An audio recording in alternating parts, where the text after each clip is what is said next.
Bienvenidos a este último tema de nuestro curso de Historia de la Iglesia Indivis, de la Iglesia Indivis. Hola, buenas tardes a todas, a todos nuestros amigos y amigas. Hoy estamos ya en el último tema número 12, en este curso que hemos realizado un breve recorrido por la historia de la propagación del cristianismo y la formación de la iglesia. Desde el siglo primero al quinto, muchas personas y hechos relevantes ocurrieron en estos siglos y nosotros hemos tratado de estarlos mostrando y conociendo solamente algunos porque son demasiados. Esperamos que en este último tema lo disfruten y aprendan tanto como nosotros. Gracias. Gracias. Oremos, pastor. Bendito Señor y Padre nuestro, te damos gracias por esta magnífica oportunidad que tú nos has concedido.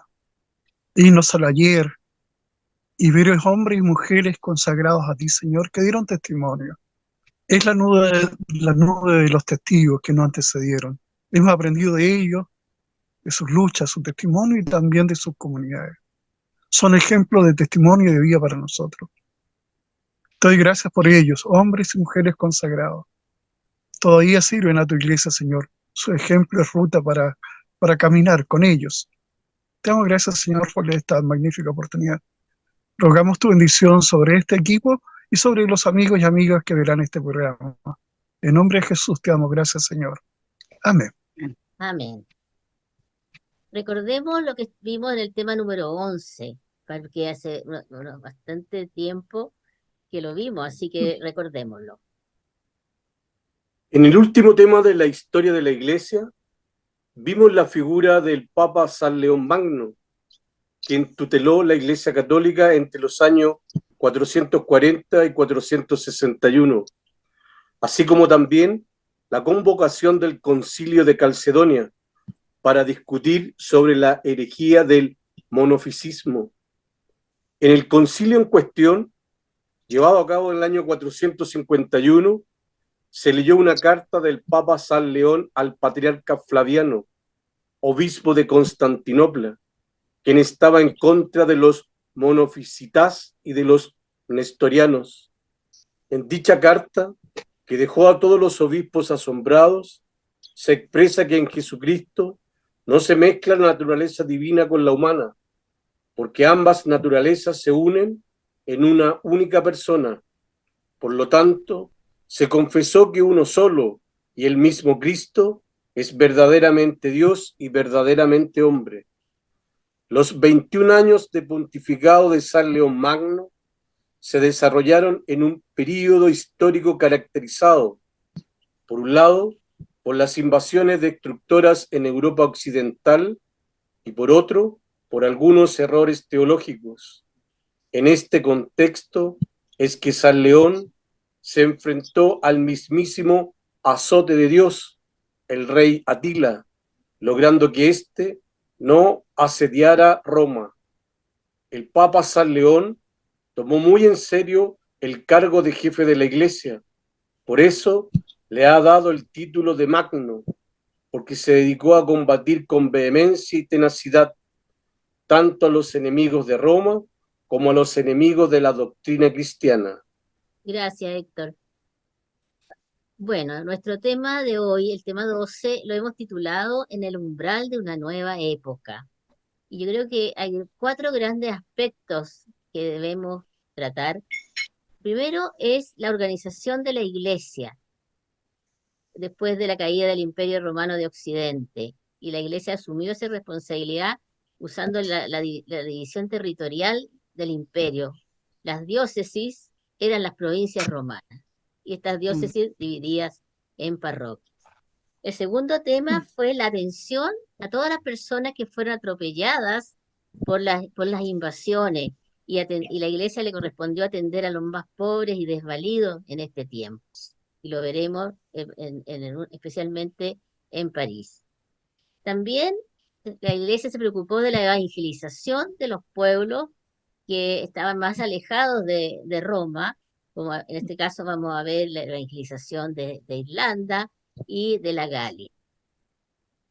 También la iglesia le correspondía eh, preservar la cultura greco-romana en medio de las invasiones, y para eso aparecen en Europa Occidental los monasterios fundados por San Benito, lo que veremos en una rápida visión, porque es imposible estos temas en una sola sesión. Y también veremos cómo los reinos que se formaron, los reinos germanos romanos que se formaron, algunos de ellos como los reinos ostrogodo, el reino visigodo, eran arrianos. Y la iglesia se preocupó entonces de volverlo a la fe de Nicea, de Calcedonia. ¿Mm? Así que los invitamos a escuchar este interesante tema que nos prepara para el mundo medieval. Son los siglos V y VI de nuestra era. Vemos entonces que hemos colocado en la portada de este PowerPoint a la figura de San Benito, quien es el evangelizador, el gran evangelizador de Occidente y patrono de Europa. Veamos entonces cómo estas invasiones transformaron el mapa de Europa, formándose estos reinos que hemos titulado reinos germanos romanos. El reino visigodo en España, que abarcaba un sector de lo que es de la Galia, el reino de los francos, burgundios, el reino ostrogodo en Italia y en todo lo que hoy día sería Suiza, Austria, y el resto, el Imperio Romano de Oriente se conservó por varios siglos más, y en el norte de África el reino de los vándalos. Eso así era más o menos el mapa en el momento que estamos empezando nosotros este estudio, sí lo sé. La caída del Imperio Romano de Occidente se produjo en el año 476 y el último emperador se llamó Rómulo Augusto, un nombre que retoma el fundador de Roma y el primer emperador. Él fue recluido en un monasterio. Entonces iniciamos entonces el primer tema hablando de cómo la iglesia se preocupó de los más pobres, de los más desvalidos.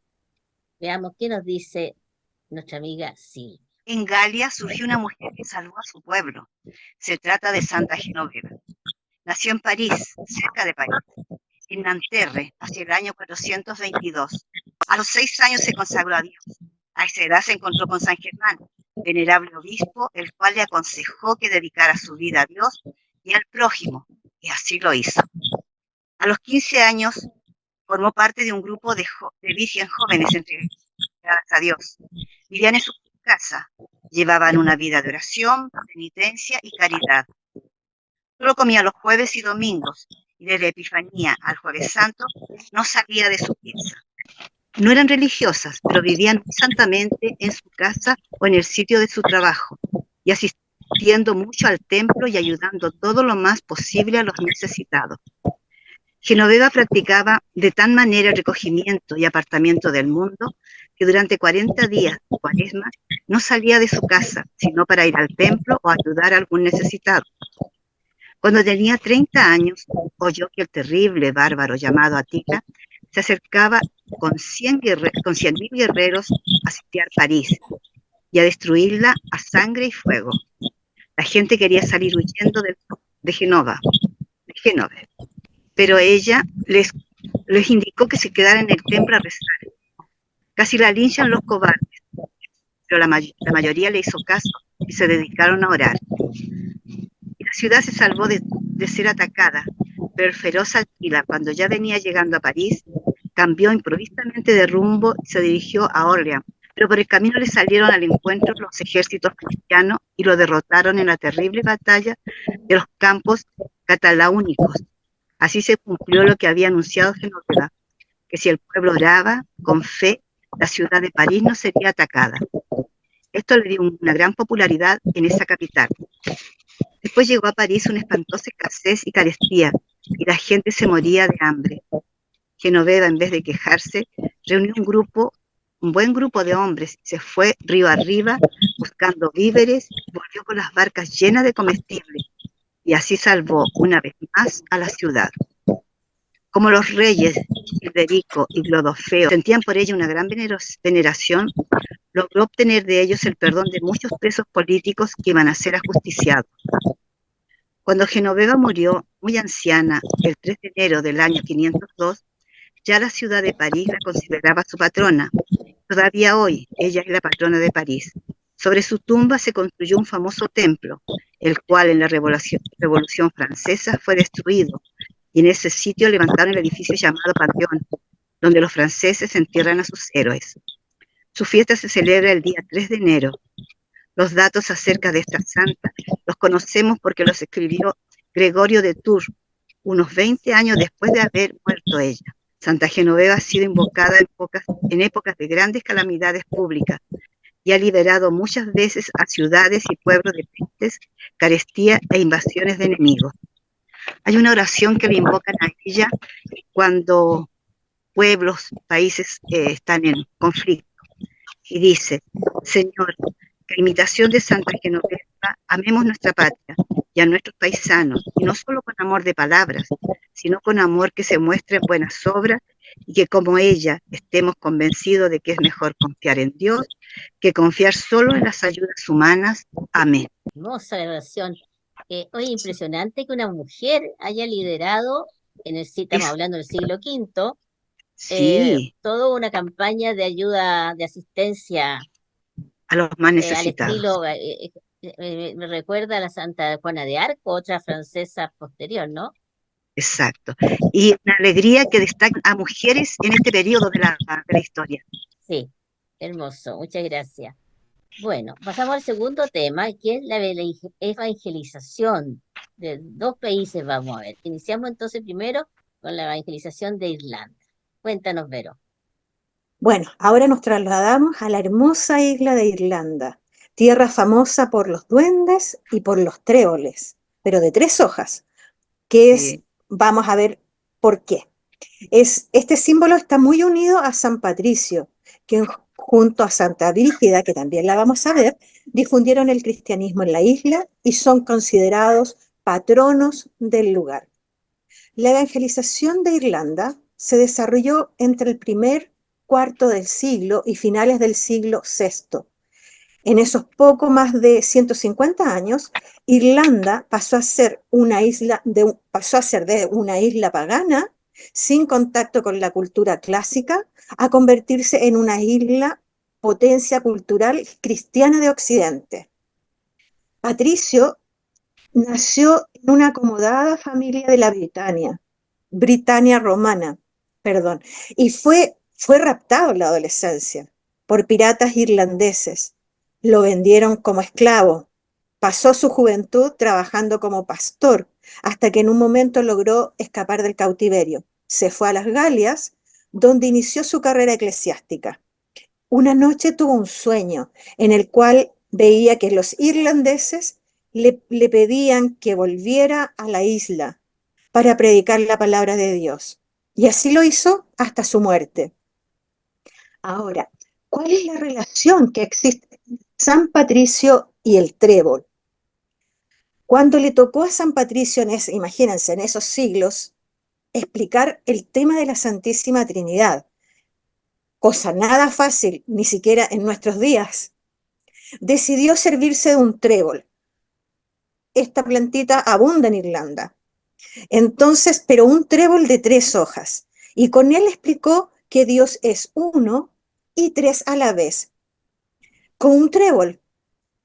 La explicación debe haber sido muy convincente porque a más ya de 1600 años, el trébol sigue siendo uno de los símbolos más reconocibles de Irlanda. Ahora veamos quién fue Brígida de Kildare o Brígida de Irlanda. Ella vivió entre los años 451 y 525. Como ya les dije, ella también es considerada patrona de Irlanda. Es considerada también la primera monja irlandesa y la fundadora del estilo de monacato en la isla. Allá ella es muy popular y muy venerada. Ella también tiene una historia similar a la de Patricio. Su padre era un rey pagano irlandés y su madre era una esclava picta. Fue bautizada por San Patricio. Nació en la esclavitud. Al igual que su madre, servía como esclava doméstica, realizando las labores del hogar. Y ya desde niña fue muy conocida por su caridad. Su fama fue creciendo y tanto creció que esto movió a su padre para dejarla concederle la libertad. Hacia el año 480 funda el primer monasterio en Kildare, al construir una celdita ahí donde ella vivía, bajo la sombra de un gran roble sagrado que estaba consagrado anteriormente a la diosa Brígida, ¿ya? De ahí viene el nombre después de Santa Brígida. Esto se transformó pronto en un oratorio y se convirtió en un centro religioso y de estudio. Brígida partió con seis, siete monjas, discípulas y compañeras. Ellas organizaron las comunidades monásticas en la isla. San Patricio y Santa Brígida se conocieron y son considerados los pilares del pueblo irlandés. Sí, sí, las mujeres hemos estado, yo diría que codo a codo, pero más ocultas, digamos. Sí, Menos tomadas en cuenta. bien, No quise decirlo tan fuerte. pasamos, Sí, pasamos a la Galia o Francia, al reino de los francos. bueno, ahora del norte de Europa saltamos el canal, saltamos el charco, como le llaman ellos, y nos vamos a la región de las Galias. Los romanos le decían así a esa región de Europa Occidental, que hoy en la actualidad hubiera abarcado las Galias, Francia, Bélgica, el oeste de Suiza y zonas de los Países Bajos y Alemania del oeste del Rin. O sea, era una región bastante extensa. La Galia, tenemos acá un personaje importante. Tenemos a Clodoveo, que perteneció a la dinastía de los merovingios y vivió entre los años 481 y 751. Él es el primer rey de Francia. Clodoveo se convirtió al catolicismo por una mujer, a causa de una mujer, su esposa, Clotilde. Ella era una princesa burgunda, católica, cristiana. Se cuenta que en una batalla entre ¿no es cierto?, los partidarios de Clodoveo contra los alemanes, Clodoveo oró diciendo: oh Dios de Clotilde, si tú me concedes la victoria, creeré en ti y me haré bautizar. Y así ocurrió. Así que, lograda la victoria, él se instruyó en la fe católica y se bautizó en la Navidad del año 496 por el obispo de Reims, San Remigio, quien le habría dicho estas palabras: incline tu cabeza, viejo sicambro, adora lo que has quemado y quema lo que has adorado. Sicambro es un gentilicio de las personas que vivían en Sicambri, en la antigua Germania septentrional. Ajá. Junto con Clodoveo, obviamente se bautizaron, ¿no es cierto?, 3.000 soldados. Y esa es la historia de cómo llegó el cristianismo a este sector tan amplio de las Galias. Muy Anita, brevemente resumida. sí, muy breve, sí. ¿Cómo habrá sido la preparación de los 3.000 soldados al bautismo? La pregunta es, ¿les habrán preguntado si querían bautizarse primero? Claro, es muy Sí, impresionante eso, ¿ah? sí, sí. Sí, Si el rey lo ordenaba, había que hacerlo nomás. claro, porque era el líder, era el jefe, Claro, así que había que seguirlo. sí o sí, claro. Sí, bien, gracias, Exacto. Verónica. De nada. Bueno, y llegamos a Benito, patrono de Europa, quien nos conversará el pastor Pedro. Cuéntenos algo de Benito, de San Benito y de su labor en la Europa occidental. En realidad, Benito ocupa un lugar destacadísimo en la historia de la Iglesia. Eso no se puede obviar. Él también es heredero de otras impulsos, ¿ya?, que tenían que ver cómo reorganizar la vida cristiana. Él no es el primero. Sí va a ser, verá, el primero que va a, a vivir el mismo vive una experiencia, le fue solicitado para dirigir también, y va a introducir un elemento que es bastante especial. Él enseñaba los salmos, enseñaba la escritura junto a la gente que estaba alrededor de ellos. Y no solamente con Benito, sino con otros también.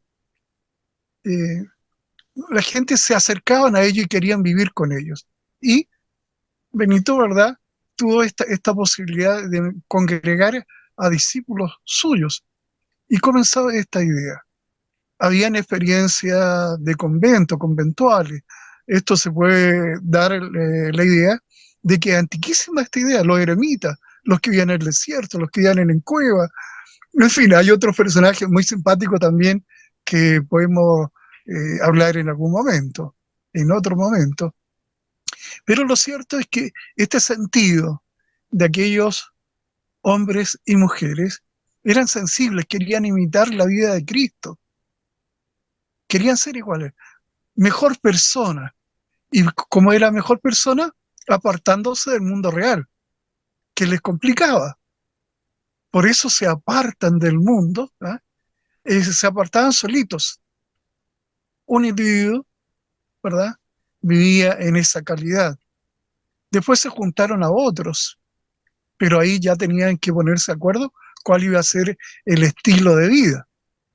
Si bien todos se habían apartado del mundo, de esa sociedad, ellos querían organizar esa vida.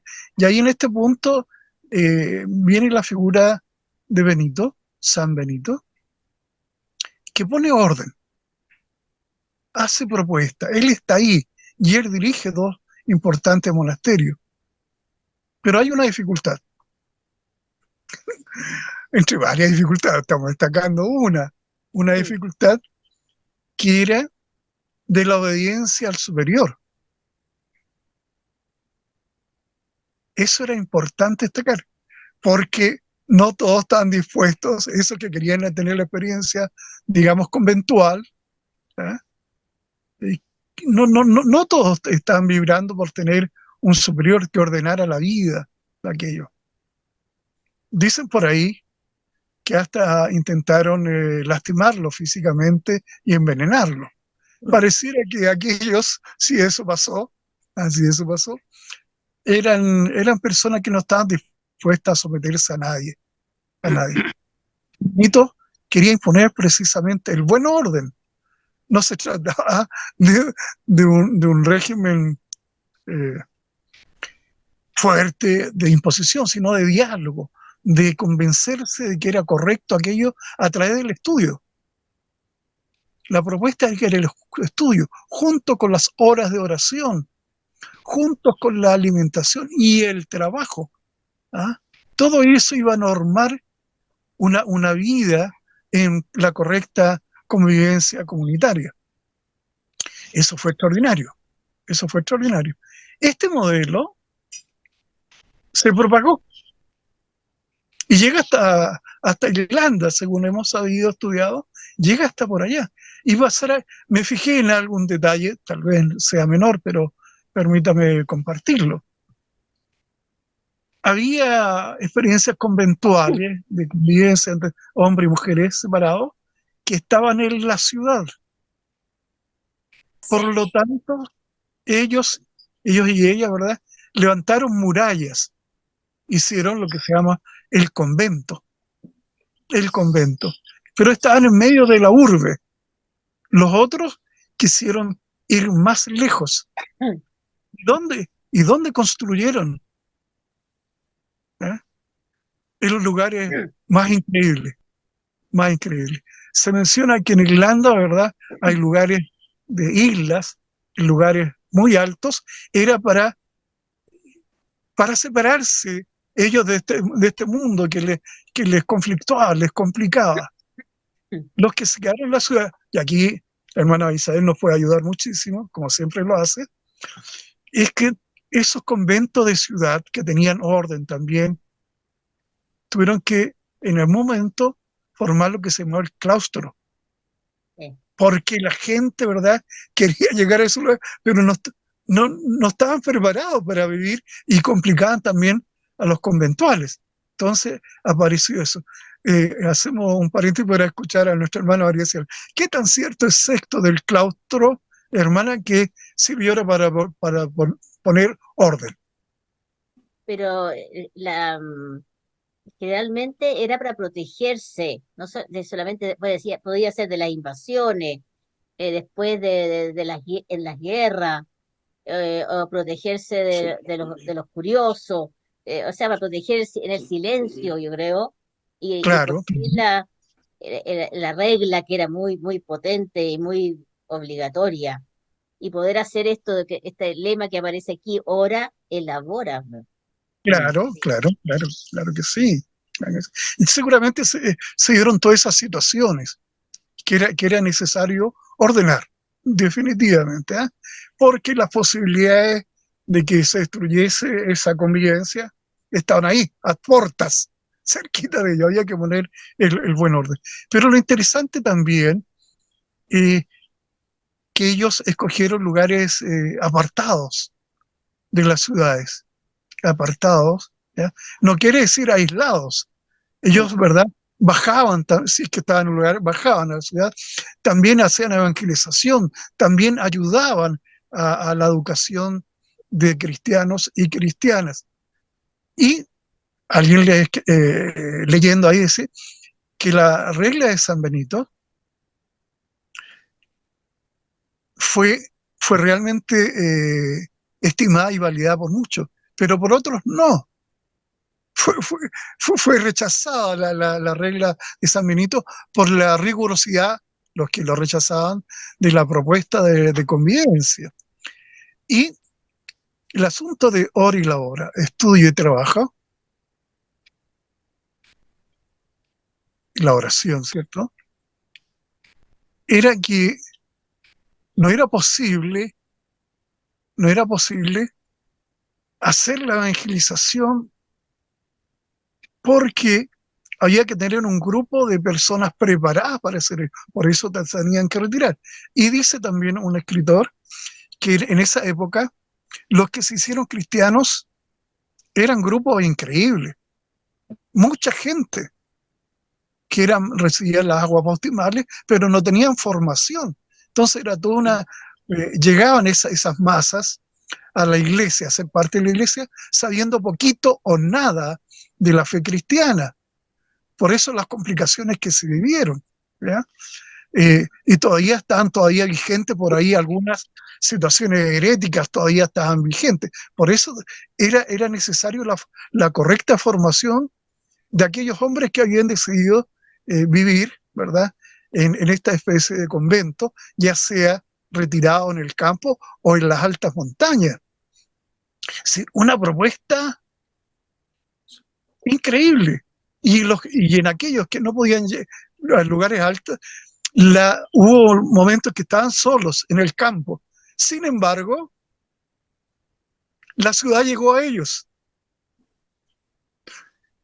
Y cómo se instalaron, ¿verdad?, familias, grupos cercanos a ellos, ¿ah? Cerquita. Está en el centro, en lo que podemos ver, ¿verdad?, a través del mapa, está el convento. Y alrededor, ¿verdad?, se empieza a vivir una sociedad citadina, con los valores y todo eso. Entonces, era atractivo para esas personas llegar, estar cerca de aquellos, estar cerca, pero también complicó, porque no todos tenían la convicción correctamente formada, Por eso el desafío de San Agustín era para los que estaban al interior, ¿eh? Ordenando la vida de ellos, y también los que estaban fuera. Fue tal el éxito que su modelo fue imitado.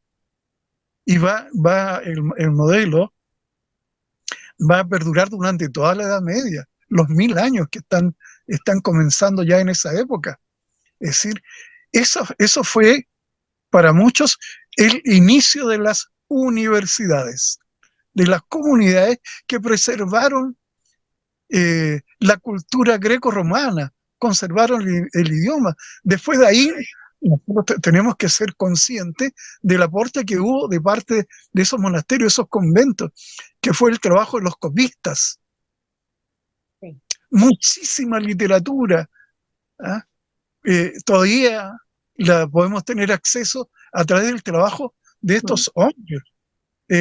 Yo quedo admirado de decir muchas cosas que hoy día nosotros damos por natural, sí, pero alguien tuvo que copiar. En esa época todavía no imprenta, no existe va a faltar 1000 años todavía para la invención de la imprenta, pero el trabajo de los copistas están ahí, por ejemplo, para los amigos que nos están viendo y escuchando, es las Biblias iluminadas.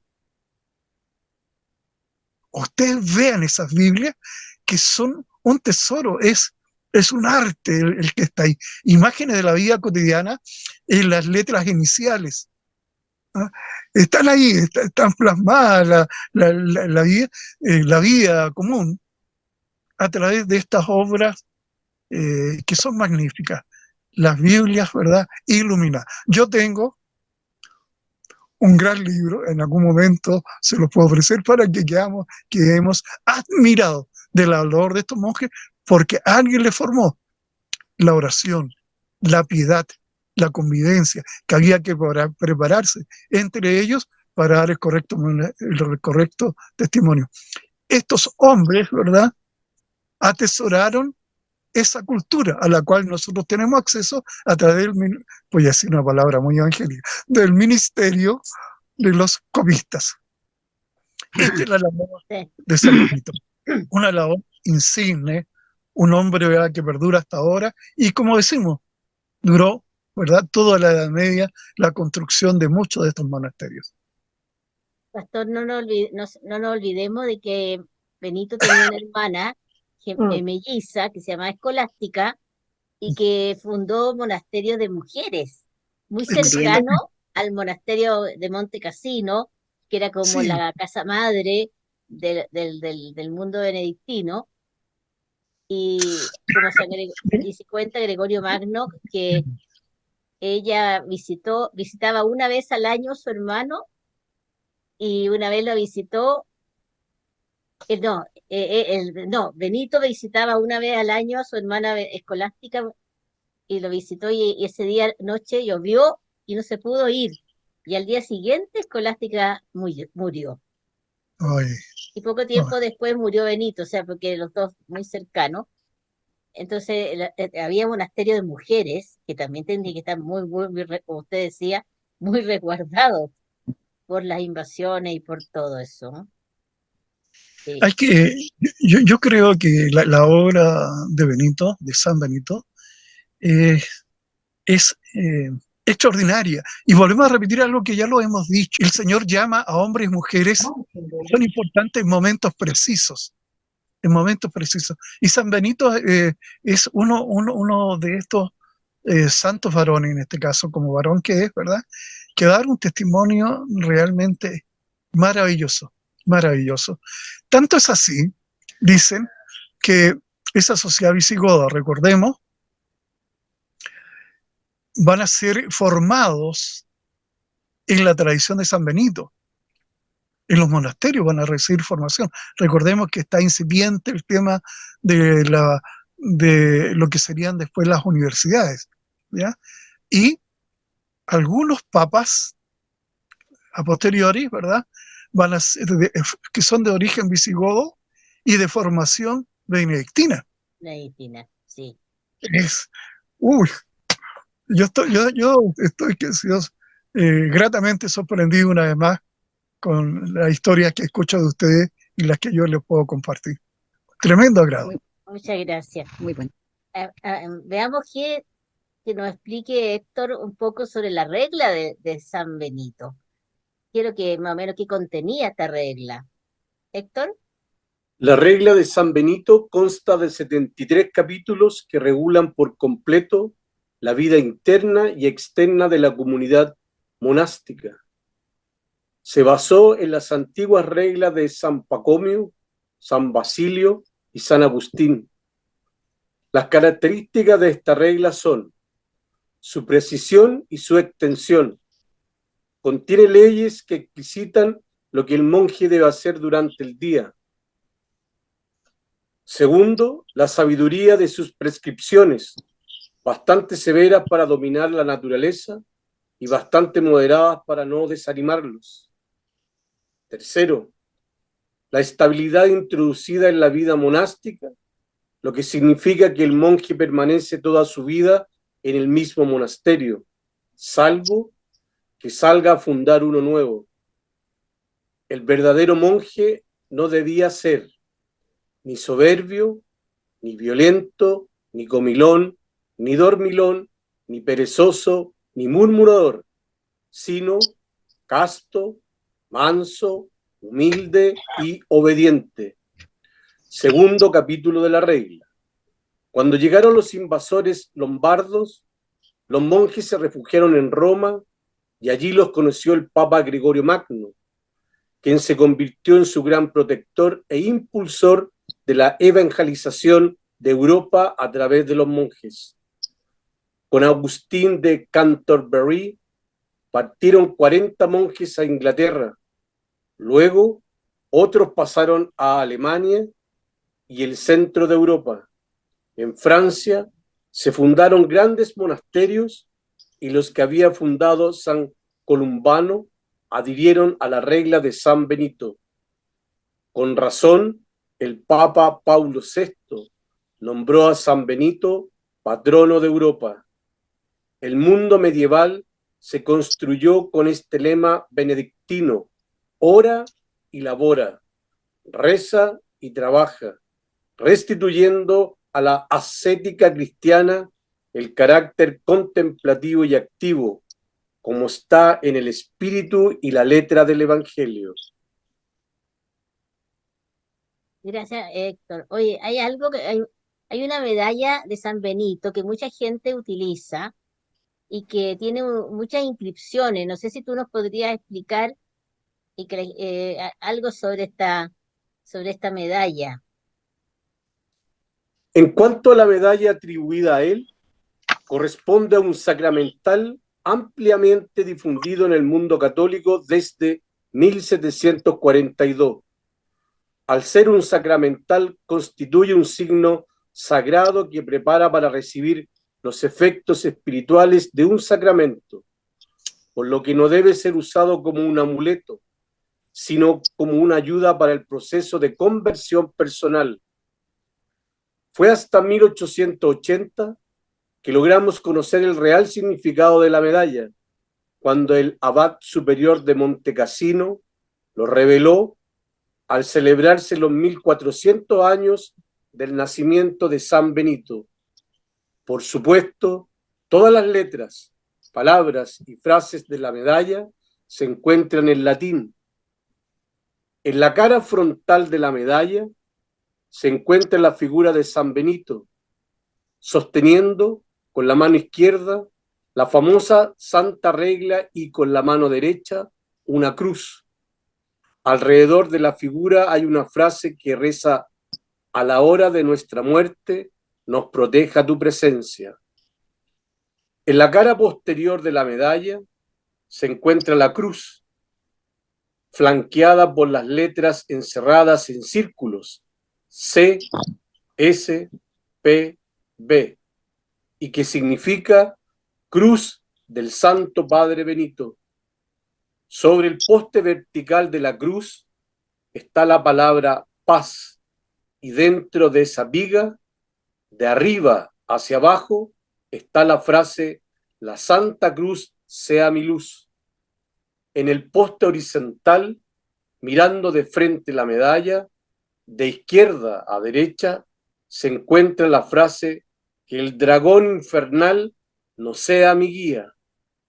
Mirando de frente esta cara de la medalla, en el ángulo superior derecho rodean las letras V, R, S, que significa retrocede Satanás. En el ángulo inferior derecho bordean las letras N, S, M, V, que significa no me aconsejes cosas vanas. En el ángulo inferior izquierdo rodean las letras S, M, Q, L, que significa maldad es lo que me ofreces.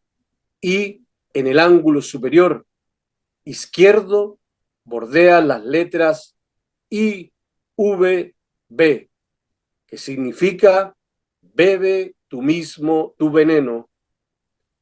Se concluye entonces que como cristianos tenemos en la medalla de San Benito un gran apoyo en el combate espiritual. Interesante, Héctor, esto, ¿ah? Muchas personas usan esta medalla como protección, a veces para las guaguitas recién nacidas. No sé si han escuchado eso ustedes. Sí, Sí, sí. Sí, sí. sí, sí. Sí, así, pero Hermana, yo he visto que la usan los curas exorcistas, la cruz con la medalla de San Benito. ya, ya. Sí, Sí, pero entonces tiene como una fuerza contra el maligno. Y yo siempre he muy escuchado eso, poderosa. va de retro Satanás, ¿ah? Como una cosa así. Exacto. Sí, que ya para nuestras personas que nos están escuchando, para que sepan cuando vayan a un monasterio benedictino, por ejemplo, ahí en Monte Cassino, aquí en Santiago de Chile, o en Rengo, o en Quillota, hay varios monasterios de mujeres y de hombres en Chile. Gracias, Héctor. Ha sido muy interesante y gracias, Pastor, antes de pasar a otro tema. Llegamos a un cuarto tema que es el reino ostrogodo de Italia, en que la figura principal es Teodorico. Teodorico era un político muy fuerte que se casó con una hija de Clodoveo, ya tenía conciencia de Mm. la importancia de las alianzas políticas. Él era arriano, ¿ah? Pues recuerden que los arrianos negaban la divinidad de Cristo, lo cual había sido condenado en varios concilios. Y en el comienzo él era bastante tolerante con los cristianos respetuosos de los concilios, pero su actitud cambió cuando envió al Papa Juan primero a una misión a Bizancio, o Constantinopla, mejor. Eh, y se dio cuenta de que el monarca, el emperador bizantino estaba organizando una expedición para derrotar y para recuperar el imperio romano completo. Como el Papa Juan dijo que era fiel, lo mandó matar. ¿Ah? Ese es el Papa San Juan I. Tenía dos grandes consejeros, Boecio, y que era también un gran Mm. sabio, y Casiodoro. Boecio al principio era era cristiano, respetuoso de Nicea y todo, pero finalmente lo acusó de traición por haber defendido una causa en la cual Teodorico estaba en contra y lo mandó matar. Hay una novela tremenda que se llama Las Ciudadelas de Dios, donde cuenta esto. Es el tiempo de San Benito, habla de San Benito también. ¿Eh? Bueno, así que Casiodoro se retiró, fundó un monasterio y ya no participó en política después de ver que su amigo Boecio fue muerto. ¿Qué pasó con Teodorico? Eso que ustedes están viendo es la tumba de Teodorico. Y finalmente el imperio ostrogodo es recuperado por el emperador Justiniano, el año 586. No, antes, 561. ¿Mm? Vamos a ver entonces qué sucedió con este imperio. Aquí ustedes observen lo que logró Justiniano en su gobierno. Este es un mosaico de Justiniano. Saico. Claro. Este es el imperio bizantino en tiempo de Justiniano, y él entonces recuperó del norte de África, derrotó el reino vándalo y también derrotó el reino ostrogodo y con él Teodorico. ¿Mm? Intentó también algo en España, pero no resultó. ¿Y quién logró que Italia volviera a tener la fe cristiana respetuosa de los concilios? Fue volver a dominio del Imperio Romano de Oriente, al morir Teodorico. Ya. Bueno, el reino visigodo en España tiene como dos periodos: el periodo arriano y el periodo cristiano respetuoso de los concilios. El periodo arriano fue más o menos del 414 al 586, desde Ataulfo hasta Recaredo. La época arriana fue tremendamente cruel, porque se asesinaron mutuamente la mayoría de los reyes, así que fue tremendo. Los últimos reyes arrianos fueron Leovigildo, ¿ah? Y él entonces fue el padre de Menegildo, y que fue asesinado también, y de Recaredo. Y él fue quien se convirtió a la fe cristiana ortodoxa el año 586.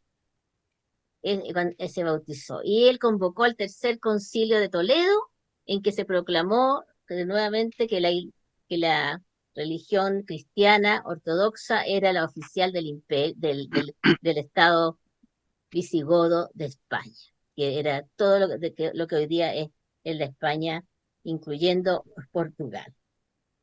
Así que desde esa fecha hasta el 711 va a gobernar van a vivir los reyes visigodos, hasta que llegan los musulmanes y se apoderan de España, excepto de la parte norte de la provincia Cantabria. O sea, hemos visto entonces cómo en esta época que vivimos, en el umbral de una nueva época, siglo V y VI, se han ido cumpliendo los objetivos que dijimos al inicio.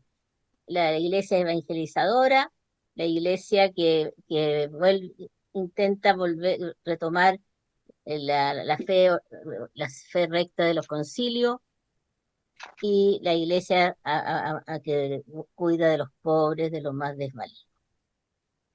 Eso.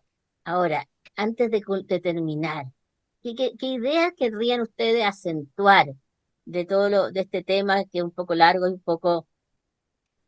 eh, es un poco complejo, que podría dar para cada uno de los temas para dar una sesión completa? ¿Qué querrían acentuar? ¿Yo? Héctor, ¿tú qué ¿Ya? acentuarías? En el umbral de una nueva época, resulta interesante destacar la sobrevivencia de la Iglesia como una entidad organizada a las invasiones germánicas que derrocaron el Imperio Romano, la adopción de un cristianismo arriano por parte de los invasores permitió un trato tolerante con los cristianos fieles a los concilios, pero esto fue solo al principio, porque luego fueron perseguidos.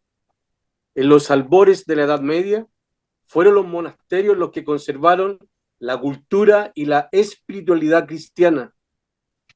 En la cristianización de los germanos jugaron un papel importante aquellos personajes que llevaban una vida monacal, pues fueron los que practicaron la inculturación de la fe sin dejar de mantener la vitalidad evangélica. Gracias, súper interesante. Me gustaría hacerle una invitación a nuestros amigos que están viéndonos, que se hicieran el tiempo o el ánimo de visitar algún convento. Aquí en Santiago hay varios. Un monasterio. los, pueden encontrar a los benedictinos, que hemos hablado en este tema hoy día, y conocerlos en vivo y en directo, por así decirlo, sentir la espiritualidad que ellos viven y tener a lo mejor la oportunidad de conversar con ellos.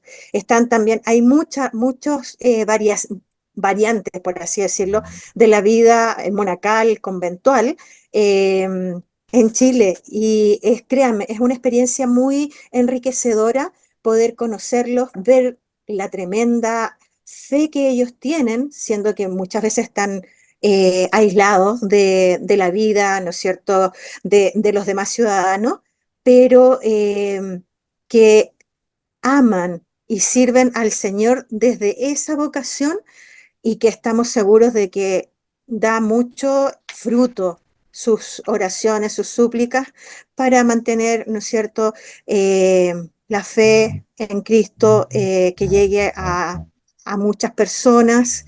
Así que esa invitación, estoy segura de que no se Ya, van a arrepentir. Gracia en Santiago hay el Sí, monasterio benedictino, en tal- Codegua, monasterio trapense y así, Yo destaco el papel de la mujer en esos tiempos. ¿ya? Tenemos a Santa Genoveva, el papel enorme que realizó durante tiempos muy difíciles en París y tantas otras que hemos visto.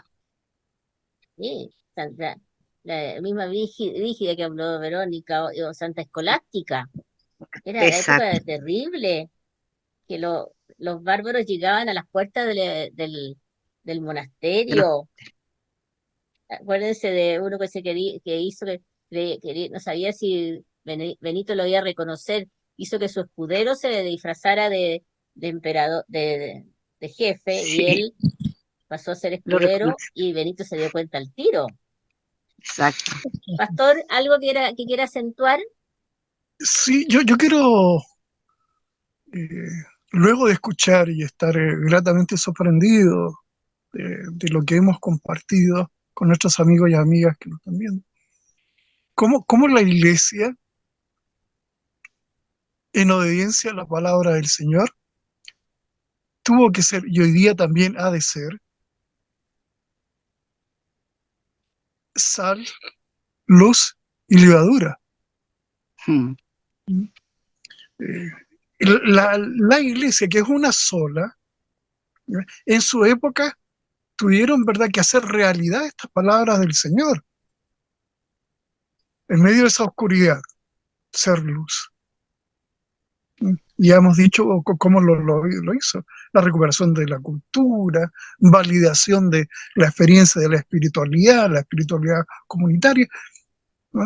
Ser levadura, salir después del monasterio donde han sido preparados para llevar el nuevo evangelio en otro, era, ¿verdad?, un sentido pero absolutamente admirable, admirable. Sí, Entonces, esos hombres, esas mujeres, dieron ese testimonio, ¿ah?, a los cuales nosotros hoy día veneramos y reconocemos que se han transformado en maestros y maestras de nuestra fe, una fe occidental, ¿verdad? Sin embargo, pocas veces nos detenemos a agradecerles a estos santos hombres y santas mujeres.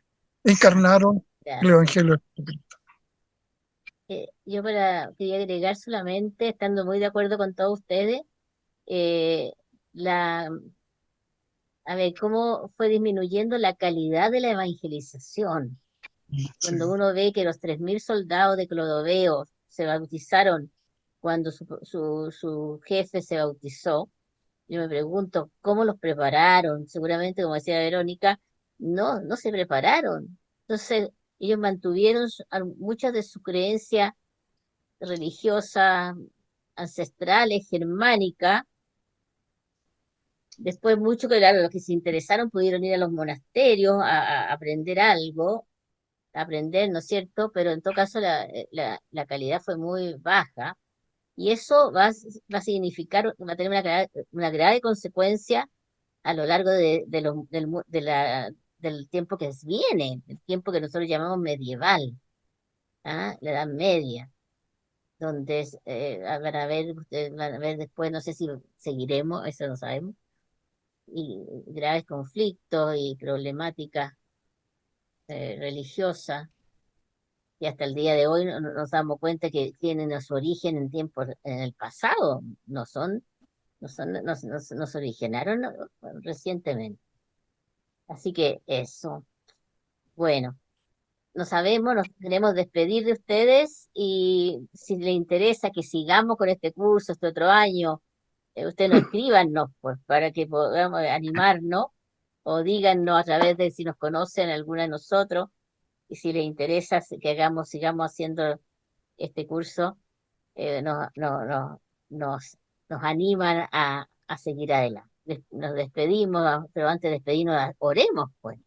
Oremos dando gracias al Señor por haber participado durante un año completo, preparando para ustedes estos cursos que nosotros nos hemos aprendido y ojalá que ustedes también.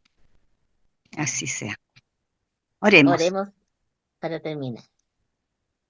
Señor, Dios nuestro, Padre de misericordia, ilumina nuestras almas con el esplendor de tu luz en medio de tu iglesia y concédenos ser fieles testigos de tu amor. Te pedimos sigas creando santas y santos y valientes vocaciones en medio de tu pueblo, como lo han hecho tantos mártires, santos y santas. Hemos hecho recuerdo de estos siglos a través de la historia de nuestra iglesia y nos hemos conmovido, sufrido y a la vez maravillado por tantos hombres, padres y pastores de la iglesia, defensores de nuestra fe. Estamos agradecidos por ese inmenso amor al Dios omnipotente, donde generosamente entregaron sus vidas. Concédenos con la fuerza de tu amor e iluminados con tu Santo Espíritu, ser fieles testigos de todos ellos. Condúcenos por el camino recto y concédenos la paz. Fortalece a tu iglesia, líbrala de todo mal. Ponemos nuestra única esperanza en la gracia divina. Todo esto te lo pedimos, Padre bueno, en nombre de tu Hijo, nuestro Señor Jesucristo, que contigo vive y reina por los siglos de los siglos. Así sea. Amén. Amén. Gracias a todos ustedes, nos despedimos. Gracias. Que pasen un tiempo hermoso en que no nos veamos, pero esperamos vernos el próximo año. Así es. Dios mediante. Dios mediante. Que estén muy bien, cuídense mucho. Muchas gracias.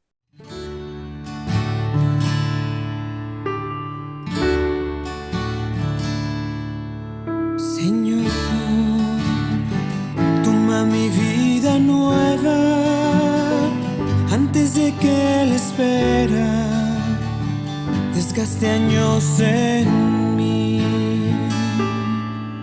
Y estoy dispuesto a lo que quieras, no importa lo que sea, tú llamas.